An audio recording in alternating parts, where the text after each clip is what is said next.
ಸಂಕಲ್ಪ ಸಿದ್ಧಿ ವಿಶೇಷ ಕಾರ್ಯಕ್ರಮಕ್ಕೆ ತಮ್ಮೆಲ್ಲರಿಗೂ ಆತ್ಮೀಯ ಪ್ರೀತಿಯ ಸ್ವಾಗತ ಹೇಳ್ತಾ ಇರೋದು ನನ್ನ ಉಷಾ. ನಮ್ಮ ಸಂಕಲ್ಪ ಸಿದ್ಧಿ ಕಾರ್ಯಕ್ರಮ ನಿಮ್ಮೆಲ್ಲರಿಗೂ ಬಹಳನೇ ಇಷ್ಟ ಆಗ್ತಾ ಇದೆ. ಸಾಕಷ್ಟು ಉಪಯುಕ್ತವಾಗಿರುವಂತಹ ಮಾಹಿತಿಗಳು ಪ್ರತಿಯೊಂದು ಸಂಚಿಕೆಯಲ್ಲಿ ಕೂಡ ನಿಮಗೆ ಗುರುಗಳು ತಿಳಿಸ್ಕೊಡ್ತಾರೆ. ಹಾಗಿದ್ರೆ ಇವತ್ತಿನ ಕಾರ್ಯಕ್ರಮದಲ್ಲಿ ಯಾವ ವಿಚಾರದ ಬಗ್ಗೆ ಮಾತನಾಡಬಹುದು ಅಂತ ನೀವೆಲ್ಲರೂ ಕುತೂಹಲದಿಂದ ಕಾಯ್ತಾ ಇದ್ರೆ, ಈ ಒಂದು ಅನುಭವ ಪ್ರತಿಯೊಬ್ಬರಿಗೂ ಆಗಿರುತ್ತೆ ಅಂತ ಹೇಳ್ಬೋದು. ನಾವೇನೋ ಒಳ್ಳೇದ್ ಮಾಡಕ್ ಹೋಗ್ತೀವಿ, ಮತ್ತೊಬ್ಬರಿಗೆ ಒಳ್ಳೆದನ್ನ ಬಯಸ್ತೀವಿ, ಆದ್ರೂ ಕೂಡ ಅವ್ರು ನಮ್ಮನ್ನ ಅಪಾರ್ಥ ಮಾಡ್ಕೊಳ್ತಾರೆ. ನಮಗೆ ಯಾಕೆ ಈ ತೊಂದರೆಗಳಾಗತ್ತೆ, ಅವ್ರು ಇದನ್ನ ಅರ್ಥ ಮಾಡಿಸೋದು ಹೇಗೆ ಅಂತ ನಾವು ಯೋಚನೆ ಮಾಡ್ತಿರ್ತೀವಿ. ಬನ್ನಿ, ಹಾಗಿದ್ರೆ ಯಾಕೆ ಈ ರೀತಿ ಅಪಾರ್ಥಗಳಾಗುತ್ತೆ, ಅದನ್ನ ನಾವು ಹೇಗೆ ಅರ್ಥ ಮಾಡಿಸ್ಬೇಕಾಗತ್ತೆ, ಇದ್ರ ಬಗ್ಗೆ ನಮ್ಮ ಸ್ಪಿರಿಚುವಲ್ ಗುರುಗಳು ಏನ್ ಹೇಳ್ತಾರೆ ಅಂತ ಕೇಳೋಣ. ಹಾಗಿದ್ರೆ ಇವತ್ತಿನ ನನ್ನ ಪ್ರಶ್ನೆಗೆ ಉತ್ತರಗಳನ್ನ ತಿಳಿಸ್ಕೊಡೋದಕ್ಕೆ ಎಂದಿನಂತೆ ಕಾರ್ಯಕ್ರಮದಲ್ಲಿ ನಮ್ಮ ಜೊತೆ ಇದ್ದಾರೆ ಸ್ಪಿರಿಚುವಲ್ ಗುರು ಅಥವಾ ಸಿದ್ಧ ಪುರುಷ ಡಾಕ್ಟರ್ ಶ್ರೀ ಭಗವಾನ್ ವಿಷ್ಣು ದತ್ತ ಗುರುಜಿಯವರು. ಗುರುಗಳನ್ನ ಕಾರ್ಯಕ್ರಮಕ್ಕೆ ಸ್ವಾಗತಿಸೋಣ. ನಮಸ್ತೆ ಗುರುಗಳೇ, ಕಾರ್ಯಕ್ರಮಕ್ಕೆ ಪ್ರೀತಿಯ ಸ್ವಾಗತ. ಗುರುಗಳೇ, ಎಲ್ಲೋ ಒಂದು ಕಡೆ ಒಳ್ಳೇದ್ ಮಾಡಕ್ ಹೋಗ್ತೀವಿ, ಒಳ್ಳೆ ಮನಸ್ಸಿಂದ ಹೋಗ್ತೀವಿ, ಅದು ಕೆಟ್ಟದಾಗ್ತಾ ಇರುತ್ತೆ, ನಮ್ಮನ್ನ ಅವ್ರು ಅಪಾರ್ಥ ಮಾಡ್ಕೊಳ್ತಾ ಇರ್ತಾರೆ. ಈ ಅಪಾರ್ಥನ ಅರ್ಥ ಮಾಡಿಸುವಂತದ್ದು ವಿಧಿ, ಅದು ಹೇಗೆ, ಇದ್ರ ಒಂದು ವಿಚಾರವನ್ನ ವೀಕ್ಷಕರಿಗೆ ತಿಳಿಸ್ಕೊಳ್ಬೇಕು. ಓಂ ವಿಶ್ವಸ್ಮೈ ನಮಃ. ನೀವು ಕೇಳಿರೋ ಪ್ರಶ್ನೆ ಬಹಳ ಅದ್ಭುತವಾದದ್ದಮ್ಮ. ಕೃಷ್ಣನನ್ನು ಕೂಡ ಅಪಾರ್ಥ ಮಾಡಿಕೊಂಡ್ರು, ರಾಮನನ್ನು ಅಪಾರ್ಥ ಮಾಡಿಕೊಂಡ್ರು, ಇನ್ನ ದೇವರುಗಳನ್ನೇ ಅಪಾರ್ಥ ಮಾಡಿಕೊಂಡಾಗ ಸಹಜವಾಗಿ ಇನ್ನ ಸಾಮಾನ್ಯ ಮನುಷ್ಯರನ್ನ ಅಪಾರ್ಥಕ್ಕೆ ಬಹಳಷ್ಟು ಕೆಟ್ಟದಾಗಿ ಹೀಡ್ ಮಾಡ್ತಾರೇನೋ ಅಂತ ಅನ್ನಬಹುದು. ಅಂತಹ ಅಪಾರ್ಥದ ಸಂಭವ ನಿಮಗೆ ಒಂದು ಘಟನೆಯನ್ನ ಕುರಿತು ಹೇಳೋದಾದ್ರೆ ಬಹಳ ಪ್ರಮುಖವಾಗಿರ್ತಕ್ಕಂಥದ್ದು. ದಯವಿಟ್ಟು ಪ್ರೀತಿಯ ಬಂಧುಗಳೇ, ನಿಮಗೆ ಗೊತ್ತಿದ್ದರೂ ಕೂಡ ಒಮ್ಮೆ ಅದನ್ನು ವಿಮರ್ಶೆ ಮಾಡಿ, ಬಹಳ ಅಂದ್ರೆ ಬಹಳ ವಿಮರ್ಶೆ ಮಾಡಿ. ಈ ತಾಳ್ಮೆ ಬೇಕದಕ್ಕೆ.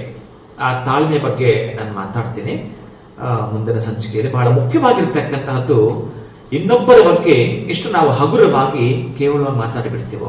ಈಗ ನಾವಿಬ್ಬರು ಇದ್ದೀವಿ ಅಂತಂದ್ರೆ ನನ್ನ ವಿಷಯವನ್ನ ಅವರ ಹತ್ರ ಪ್ರಸ್ತಾಪಿಸುವಂಥದ್ದು ಅಥವಾ ಅವರ ವಿಷಯವನ್ನು ನನ್ನ ಹತ್ರ ಮಂಡಿಸುವಂಥದ್ದು, ಇವೆರಡಕ್ಕೆ ನಾವು ತುಲನೆ ಮಾಡಿ ನೋಡಿದಾಗ ಏನೋ ಪರವಾಗಿಲ್ಲ, ಬಹುಶಃ ಏನಾದ್ರೂ ಇತ್ತು ಅಂತಂದ್ರೆ ನಕಾರಾತ್ಮಕ ನೆಗೆಟಿವ್ ಅನ್ನ ತೆಗಿಲಿಕ್ಕೆ ಸಾಧ್ಯ ಆಗುತ್ತೆ. ನಾವಿಬ್ಬರೇ ಇದ್ದೀವಿ, ಮತ್ತೊಬ್ಬ ಮೂರನೇ ವ್ಯಕ್ತಿ ಬಗ್ಗೆ ನಾವು ಮಾತಾಡ್ತಿದ್ದೀವಿ. ಆ ಮೂರನೇ ವ್ಯಕ್ತಿ ಬಗ್ಗೆ ಮಾತಾಡೋದು ಬೇಕಾಗಿತ್ತ? ಯೋಚನೆ ಮಾಡಿ. ನೀವು ಹಾಗೂ ಕಾಲಾಹರಣ ಮಾಡೋದಾದ್ರೆ ಮೂರನೇ ವ್ಯಕ್ತಿ ಬಗ್ಗೆ ನಾವು ಮಾತಾಡ್ತಿದ್ದೆ ಅಂದ್ರೆ ಬಹುಶಃ ನೀವೇನು ಕಳ್ಕೊಂಡ್ರು ಕೂಡ ಪಡ್ಕೊಳ್ತೀರಿ, ಏನ್ ಕಳ್ಕೊಂಡ್ರು ಪಡ್ಕೊಳ್ತೀರಿ. ಆದ್ರೆ ಈ ಸಮಾಜದಲ್ಲಿ ಸಮಯವನ್ನ ಕಳ್ಕೊಂಡ್ರೆ ನೀವು ಪಡ್ಕೊಳ್ಳೋದಕ್ಕೆ ಸಾಧ್ಯವೇ ಇಲ್ಲ. ಆ ಸಮಯ ಅನ್ನೋದು ಹರಿಹರ ಕೂಡ ಕರೆಯೋದಿಲ್ಲ. ಹಾಗಾಗಿ ಸಮಯವನ್ನ ವ್ಯರ್ಥ ಮಾಡದೆ ನೀವು ರಾಮಾಯಣವೋ ಮಹಾಭಾರತವೋ ಅಥವಾ ಮಕ್ಕಳ ವಿದ್ಯಾಭ್ಯಾಸವೋ, ಸಮಾಜಕ್ಕೆ ಒಂದು ಕೊಡುಗೆ ಕೊಡುವಂಥದ್ದು, ಅಥವಾ 10 ವೃಕ್ಷಗಳ ಬಗ್ಗೆ ನೀರು ಉಣಿಸುವಂಥದ್ದು, 10 ಪ್ರಾಣಿ ಪಕ್ಷಿಗಳಿಗೆ ಆಹಾರ ಕೊಡುವಂಥದ್ದು, ಈ ತರದ್ದು ಹರಟೆ ಹೊಡೆಯಿರಿ. ಅದು ಇನ್ನೊಬ್ಬರ ಬಗ್ಗೆ ಅವಹೇಳನವಾಗಿ ಕೆಟ್ಟದ್ದಾಗಿ ಅರ್ಥ ಇರೋಂಥದ್ದಕ್ಕೆ ಅದಕ್ಕೆ ಅನರ್ಥ ಕಲ್ಪಿಸೋದು, ಅಪವಾದವನ್ನು ಹಾಕುವಂಥದ್ದು, ಇದು ಸಮಂಜಸವಲ್ಲ. ನೀವು ಈ ರೀತಿ ಮಾಡಿದ್ರೆ ಏನಾಗುತ್ತೀರಾ ಗೊತ್ತಾ? ನಾನು ಮುಂದಿನ ಸಂಚಿಕೆಯಲ್ಲಿ ಅದನ್ನ ದೀರ್ಘವಾಗಿ ನಿಮಗೆ ಪ್ರಾಕ್ಟಿಕಲ್ ತೋರಿಸ್ತಾ ಮಾತಾಡ್ತಾ ಬರ್ತೀನಿ. ಈ ಅಪಾರ್ಥ ಯಾರೆಲ್ಲ ಮಾಡಿಕೊಂಡಿರ್ತಾರೋ, ಒಂದು ಬಾರಿ ರಾಮನಿಗೆ ನಡೆಯುತ್ತದೆ. ರಾಮನಿಗೆ ಅಂತಂದ್ರೆ ರಾಮನ ಬಳಿ ಇರ್ತಕ್ಕಂತಹ 2 ಅಸ್ತ್ರಗಳಿಗೆ ನಡೀತದೆ. ಯಾವಾಗ್ಲೂ ಅಷ್ಟೇನೆ, ಎಲ್ಲದಕ್ಕೂ ಕೂಡ ಊಟ ಮಾಡ್ಬೇಕಾದ್ರೆ ಬಲಗೈ ಮುಂದಕ್ಕೆ ಹೋಗುತ್ತೆ, ಒಂದು ಚಂದನ ಇಟ್ಕೊಳ್ಬೇಕಾದ್ರೆ ಮುಂದಕ್ಕೆ ಹೋಗುತ್ತೆ, ತಾಂಬೂಲವನ್ನ ಮೆಲ್ಲಬೇಕಾದ್ರೆ ಬಲಗೈ ಮುಂದಕ್ಕೆ ಹೋಗುತ್ತೆ, ಯಾರಿಗಾದ್ರೂ ಏನಾದ್ರು ಕೊಡಬೇಕಾದ್ರೆ ಮುಂದಕ್ಕೆ ಹೋಗುತ್ತೆ. ತುಂಬಾ ಅತ್ಯಂತ ಮನೋಹರವಾಗಿರ್ತಕ್ಕಂತಹದ್ದು ಯಾವುದು ಪ್ರಣೀತ ಪ್ರೋಕ್ಷಣೀಯ ಪಾತ್ರಗಳು ಸುವರ್ಣದ್ದು ಮುಟ್ಲಿಕ್ಕೂ ಬಲಗೈ ಮುಂದಕ್ಕೆ ಹೋಗುತ್ತೆ. ಎಲ್ಲದಕ್ಕೂ ತಾಮುಂದು ತಾಮುಂದು ತಾಮುಂದು ಅಂತ ಬಲಹಸ್ತ ಮುಂದಕ್ಕೆ ಹೋಗ್ತಾ ಇರುತ್ತೆ. ರಾಮನ ಬಳಿ ಇರ್ತಕ್ಕಂಥ 2 ಕೈಗಳು ಮಾತಾಡ್ಕೊಳ್ತಿರ್ತಕ್ಕಂಥದ್ದು. ಯುದ್ಧ ಅನ್ನೋ ಸಂದರ್ಭ ಬಂದ್ಬಿಡುತ್ತೆ. ಆ ಯುದ್ಧ ಅನ್ನೋ ಸಂದರ್ಭ ಬಂದಾಗ ಆ ರಾಮ ಈ ರೀತಿ ಬಿಲ್ಲು ಬಾಣವನ್ನು ತೆಗಿತಾನೆ. ಬಿಲ್ಲು ಬಾಣವನ್ನು ತೆಗೆದಾಗ ಈ ರೀತಿ ಮಾಡಿರ್ತಾನೆ. ಈ ಭಂಗಿಯಲ್ಲಿದ್ದಾಗ ಈಗ ನೀವು ಒಮ್ಮೆ ಗಮನಿಸಿ, ಎಡಗೈ ಮುಂದಕ್ಕೆ ಬಂದಿದೆ. ಆಗ ಎಡಗೈ ಬಲಗೈನ ಕೇಳ್ತಾ ಇದೆ, ಅಲ್ಲ ನಿನಗೆ ಎಲ್ಲದಕ್ಕೂ ಊಟ ಮಾಡುವಾಗಲೂ ತಾಂಬೂಲ ಮೆಲ್ಲವಾಗಲು ಮತ್ತೊಂದನ್ನ ವಸ್ತು ಮುಟ್ಟುವಾಗ ನಾನು ಮುಂದೆ ತಾ ಮುಂದೆ ಹೋಗ್ತೀಯಲ್ಲ, ಇವಾಗ ಯುದ್ಧ ಅಂದ ಕೂಡಲೇ ನನ್ನನ್ನ ಮುಂದಕ್ಕೆ ಬಿಟ್ಟು ನೀನು ಹಿಂದಕ್ಕೆ ಹೋಗಿದ್ಯಲ್ಲ, ನಿನಗೆ ನಾಚಿಕೆ ಆಗಲ್ವಾ? ನಿನಗೇನು ಅನಿಸ್ತಾ ಇಲ್ವಾ? ನನ್ನ ಮುಂದಕ್ಕೆ ಬಿಟ್ಟಿದ್ಯಾ ಅಂತ ಎಡಗೈ ಮಾತಾಡುತ್ತಾರೆ. ಬಲಗೈನ ಎಡಗೈ ಹಾಕಿ ಹೇಳ್ತಾ ಇದೆ. ಆಗ ಬಲಗೈ ಹೇಳ್ತಾ ಇದೆ, ಓಹೋ ನೀ ನನ್ನ ಬಗ್ಗೆ ಅಪಾರ್ಥ ಮಾಡ್ಕೊಂಡ್ಬಿಟ್ಟಿದೀಯಾ. ನೋಡು, ಒಂದು ಸಲ ಹೇಳ್ತೀನಿ ಕೇಳಿಸ್ಕೋ. ನಾನು ರಾಮನ ಬಳಿ ಈ ಬಾಣವನ್ನ ಹಿಡಿದು ಕಿವಿ ಹತ್ರ ಯಾಕೆ ಬಂದಿದ್ದೀನಿ ಅಂತಂದ್ರೆ, ರಾಮನ ಈ ಒಂದು ಬಾಣದಲ್ಲಿ ಆ 10 ತಲೆಗಳನ್ನ ತೆಗೆಯೋದ ಅಥವಾ ಒಂದೊಂದೊಂದೊಂದು ತಲೆ ತೆಗೆಯೋದಂತ ಕೇಳಲಿಕ್ಕೆ ಬಂದಿದ್ದೇನೆ ಅಂತ ಈ ಬಲಹಸ್ತ ಅದಕ್ಕೆ ಉತ್ತರವನ್ನು ಕೊಡುತ್ತೆ. ಓ ಹೌದಾ, ನೀನು ಅದನ್ನು ಕೇಳಲಿಕ್ಕೆ ಇಂದಕ್ಕೆ ಹೋಗಿದ್ಯಾ, ಸರಿ ಸರಿ ಸರಿ ಹಾಗಿದ್ರೆ ನೀನು ಕೇಳು ಅಂತ ಹೇಳುತ್ತೆ. ಹಾಗಾಗಿ ಈ ಎಡ ಮತ್ತು ಬಲ ಹಸ್ತಗಳೇ ಮಾತಾಡ್ಕೊಳ್ತವೆ. ಅಂದ್ರೆ ಇದು ಹೇಳಿದಾಗ ಅದಕ್ಕೆ ಸಂಬಂಧಪಟ್ಟ ಸಮಂಜಸವಾಗಿರುವ ಉತ್ತರವನ್ನ ಕೊಟ್ಟಾಗ ಇದು ಸುಮ್ಮನಾಯ್ತು, ಇಲ್ಲ ಅಂದ್ರೆ ಅದು ತಿಳ್ಕೊಂಡಿದ್ದೆ ನಿಜ ಆಗ್ಬಿಡುತ್ತೆ. ಅದಕ್ಕಾಗಿ ನೀವೇನಾದ್ರೂ ಕೂಡ ಅವರಿಗೆ ಸಮಾಧಾನದ ಸಮಂಜಸವಾಗಿರತಕ್ಕಂಥ ಉತ್ತರ ಕೊಡಬೇಕಾದ್ರೆ ಅವತ್ತೇ ಪ್ರಯತ್ನ ಪಡಬೇಡಿ. ಅದಕ್ಕೊಂದು ಕಾಲ ನಿರ್ಣಯ ಬಂದೇ ಬರುತ್ತೆ, ನಿಮ್ಮ ಸಮಯ ಅಂತ ಬಂದೇ ಬರುತ್ತೆ. ಆವಾಗ ನೀವು ತೋರಿಸ್ಬೇಕು. ಯಾರೋ ಏನೋ ನಮ್ಮನ್ನ ಮಾತಾಡ್ತಾರೆ ಅಂತಂದ್ರೆ ನಾವು ಹಾಗೆ ಮಾತಾಡೋ ಹಾಗಿಲ್ಲ. ನೀವೇನ್ ಮಾಡಿ ತೋರಿಸ್ಬೇಕು ಅಂತಂದ್ರೆ ಅಂತವರ ಮುಂದೆ ಸಾಧನೆ ಮಾಡಿ ಕಾರ್ಯರೂಪದಲ್ಲಿ ತೋರಿಸ್ಬೇಕು. ನೀವೇನು ನಿಜವಾಗ್ಲು ತಾಳಿದವನು ಬಾಳಿಯಾನ ಅನ್ನೋ ಪದ ಇದೆಯಲ್ಲ, ಸಮಾಧಾನವಾಗಿದ್ದು ನಾವು ಕಾರ್ಯ ಸಾಧನೆ ಮಾಡ ಮುಖಾಂತರವೇ ಅವರಿಗೆ ತೋರಿಸುವಂತ ಉತ್ತರ ಕೊಡಬೇಕು. ಬಹುಶಃ ನಾನು ಎಷ್ಟೇ ಪ್ರಯತ್ನ ಪಟ್ಟರು ಕೂಡ ತುಂಬಾ ಡಿಪ್ರೆಷನ್ಗೆ ಹೋಗಿರ್ತಾರೆ. ಅದನ್ನು ಕೇಳಿಸ್ಕೊಂಡೇ ನೀನ್ ಇಂಥದ್ದು, ನೀನ್ ಇಂಥವಳು, ನೀನ್ ಇಂಥವ ಅಂತ ಅಂದಾಗೆ ಪಾಪ ಡಿಪ್ರೆಷನ್ಗೆ ಹೋಗಿರ್ತಾರೆ. ಬಹುಶಃ ಅವ್ರು ಏನಾದ್ರೂ ಆಗಾಗಿದ್ರು ಕೂಡ ಒಂದ್ ಹೇಳ್ತೇನೆ ಕೇಳಿಸ್ಕೊಡಿ, ಮೇಲ್ನೋಟಕ್ಕೆ ಆಗಿರ್ಬೋದೇನೋ ಅವರ ಆತ್ಮಸಾಕ್ಷಿನೂ ಒಪ್ಪೋದಿಲ್ಲ. ತಪ್ಪು ಮಾಡಿದಾಗ ಅಥವಾ ಕೆಟ್ಟದ್ದು ಮಾಡಿದಾಗ ಇನ್ನೊಬ್ಬರಿಗೆ ನೋವನಿಸಿದಾಗ ಅವರ ಆತ್ಮಸಾಕ್ಷಿ ಅವರಿಗೆ ಒಪ್ಪೋದಿಲ್ಲ. ಅದು ಯಾವಾಗಿದ್ರೂ ಕೂಡ ವಿಷವಾಗಿ ಪರಿಣಮಿಸುತ್ತೆ.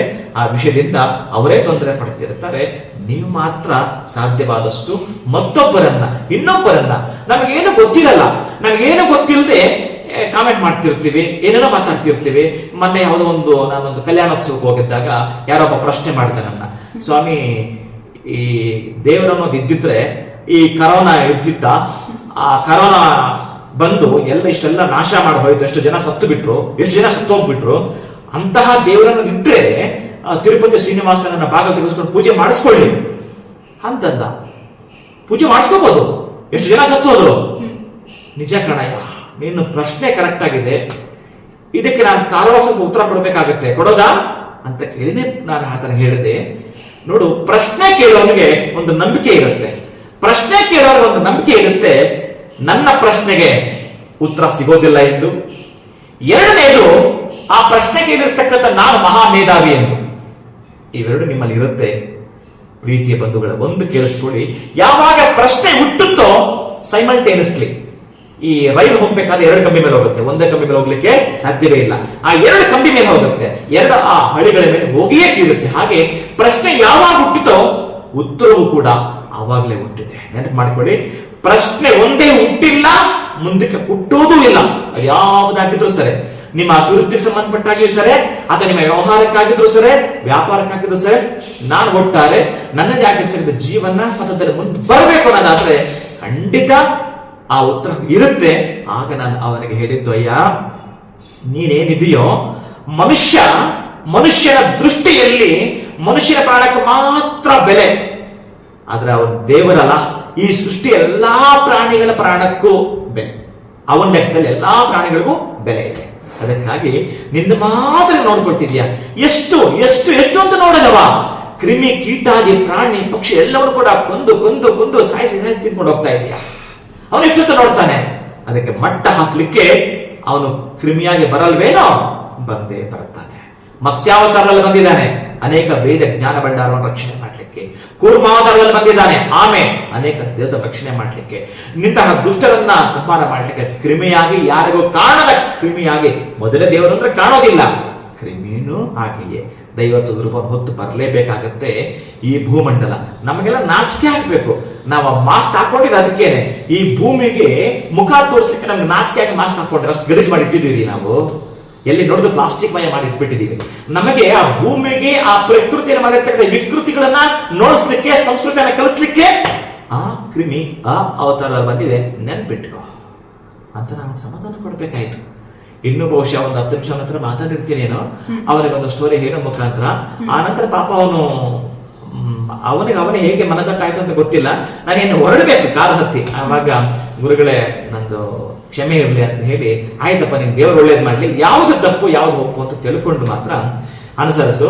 ದೇವ್ರು ಇಲ್ಲ ಅಂತ ಅನ್ಕೋ, ಆದರೆ ನಿನಗೆ ಹಸಿವಾದಾಗ ಊಟ ತಿಂತೀಯಲ್ಲ, ಹಸಿವಾಗುತ್ತ ನಂಗೆ ತೋರ್ಸಕ್ಕಾಗಲ್ಲ. ನೀನು ಕ್ರಿಮಿನೇ ತೋರ್ಸಕ್ಕಾಗ್ತಲ್ಲ ನಿಮ್ ಕೈಲಿ.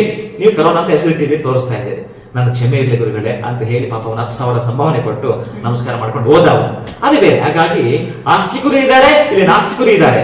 ನೀವು ಯಾವ್ದ್ರಲ್ಲಿದ್ದೀರೋ ನೀವೇ ನೋಡ್ಕೊಳ್ಳಿ. ಖಂಡಿತ ಗುರುಗಳೇ, ಕಾರ್ಯಕ್ರಮದಲ್ಲಿ ಬಂದು ಸಾಕಷ್ಟು ಅರ್ಥಪೂರ್ಣವಾಗಿರುವಂತಹ ವಿಚಾರಗಳ ಬಗ್ಗೆ ಮಾಹಿತಿನ ಕಥೆಯ ಮುಖಾಂತರ ತಿಳಿಸ್ಕೊಟ್ಟಿದೆ ವೀಕ್ಷಕರಿಗೆ. ಬಹಳನೇ ಧನ್ಯವಾದಗಳು ತಮಗೆ. ನಮಸ್ಕಾರ. ಹರೇ ಶ್ರೀನಿವಾಸ. ಇನ್ನು ವೀಕ್ಷಕರು, ಇವತ್ತಿನ ಸಂಕಲ್ಪ ಸಿದ್ಧಿ ಕಾರ್ಯಕ್ರಮವನ್ನು ಮುಗಿಸುವಂತಹ ಸಮಯ ಆಗಿದೆ. ಮತ್ತೊಂದು ಹೊಸ ವಿಚಾರದೊಂದಿಗೆ ಮುಂದಿನ ಕಾರ್ಯಕ್ರಮದಲ್ಲಿ ಭೇಟಿ ಮಾಡ್ತೀನಿ. ನಮಸ್ಕಾರ.